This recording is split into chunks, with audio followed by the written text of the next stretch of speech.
On every Friday night, the complications of life slows down at the packed-to-capacity Kajiji's Coffee Shop on Jefferson Street.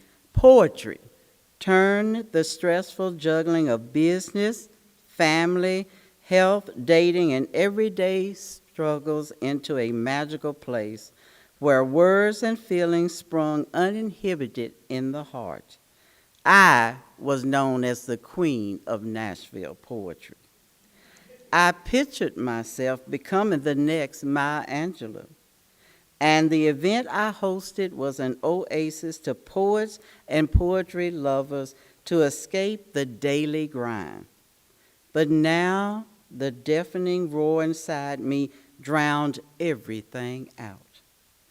You see, I was a single mom with one teenage child and not one but two jobs, just trying to keep ahead of the bill collectors and food on the table. I also had some other health challenges, such as diabetes and hypertension, but they were under control because I had a decent job with decent insurance, and I went to the doctor a lot. In fact, in my mind, I was doing everything right considering what I had to work with. I was going to the doctor, getting my checkups, PAPs, and breast exams.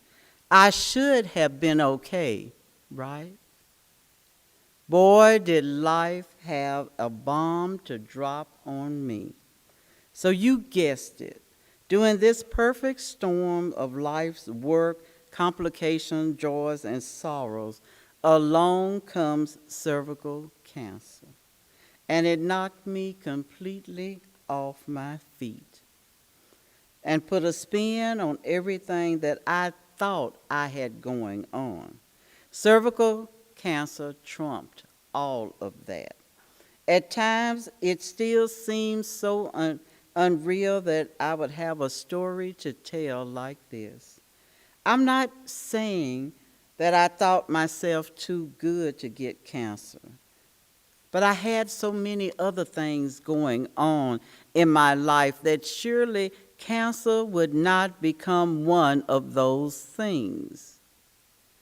That first moment in the doctor's office after the exam, when he told me to go back and wait in his office instead of going home like normal, I knew something was wrong. And I had the most sinking feeling in the pit of my stomach. And as time ticked by, I waited for the doctor to come and talk to me. My stomach and my mind began a battle with one another as to which could make me more afraid than I was. My mind won. I started imagining the most awful outcomes from this life-challenging and changing visit. Cancer was going to teach me a very valuable lesson that it did not care what other things I had going on in my life. My first reaction on hearing I had stage 2 cervical cancer was fear. The fear was so deep and bone-chilling that it took my breath away. I grew up, you see, in a home where it was believed that when you got the big C, your life was practically over, and you were on your way out of this world. My next reaction was anger. Boy, was I angry. I was angry with man and God. How could this happen to me when I had so much other stuff going on in my life? Not to mention my child that I was trying to raise into adulthood.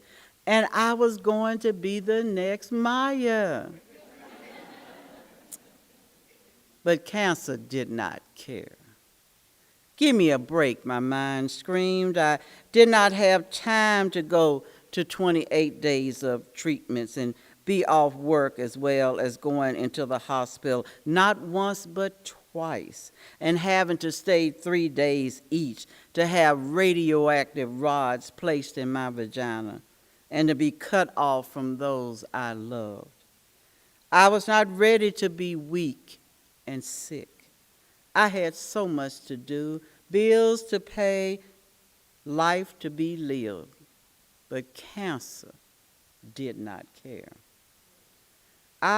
So I went through those 28 days of radiation, as well as going into the hospital twice for 3 days each with a big lead shield placed between me and the world, all the while trying to put on a brave front for family, friends, and especially my daughter.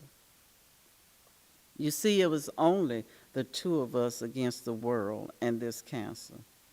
By the grace of God, I made it. I am now 15 years cervical cancer free. Because of my journey and what I had gone through, I knew that my life would be changed forever. I had to find ways to try and give back and to spare other women the difficult road that I found myself traveling.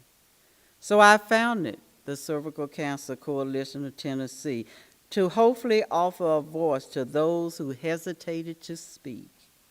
Also, I was told that cervical cancer had a higher mortality rate in African American women, which means we are more likely to die from this very curable illness. So on hearing this, it really drove me to try and help women with information and support concerning cervical cancer. I vowed to tell my story in as many venues as possible that have women attending, such as Survivorville and their My Second Act presentation, as well as the nonprofit I founded to encourage women to take better care of themselves and get their Pap test. I still dream of the day when I'm able to also help them with some of the costs associated with the disease. Cancer can be very expensive, even with insurance. And when HPV came on the scene and we found that cervical cancer can be transmitted from a sexually transmitted virus called the human papilloma virus, or HPV, plus the passing of the Affordable Care Act, which provided fresh opportunities to make headway with HPV immunizations and cervical care, my message took on an even more urgent calling. Has it been easy? No. The story and the struggle is still ongoing. I find myself at 60 years of age with some challenging circumstances, but I cannot let that stop me from spreading hope and encouragement. It has not been easy, but it has been rewarding. I have made a difference in a lot of women's lives that have reached out to me for help and understanding. However, many women are still out there and need to know that cervical cancer is not a death sentence. They can survive and have full and happy lives.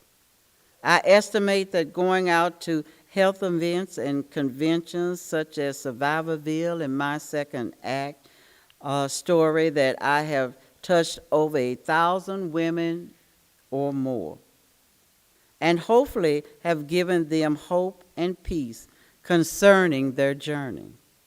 I've also started on a book called The Day My Vagina Tried to Kill Me.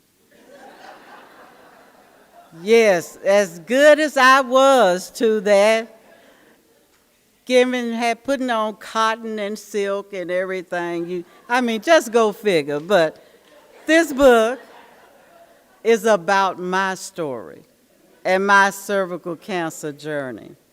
Lord willing, it will be forthcoming soon with more food for thought. In closing, I would like to leave you with one of my signature poems. It's entitled Thoughts of a Cancer Patient. Sitting in the doctor's office all alone, I have so much to do. I just want to go home. How did I come to be at this place? I wonder, can the other people see the terror on my face? It seemed only a day ago that I had no serious health concerns at all. Then old Mr. Cancer decided to make a call. I'm too young for this, I cried. Now I'm feeling like all hope in me had died. But the doctor said that they had caught the cancer in time, and with proper treatment, I will be just fine. The road will not be easy, but I'm so glad to be alive. And now I wear a S on my chest. I will be okay. I will survive.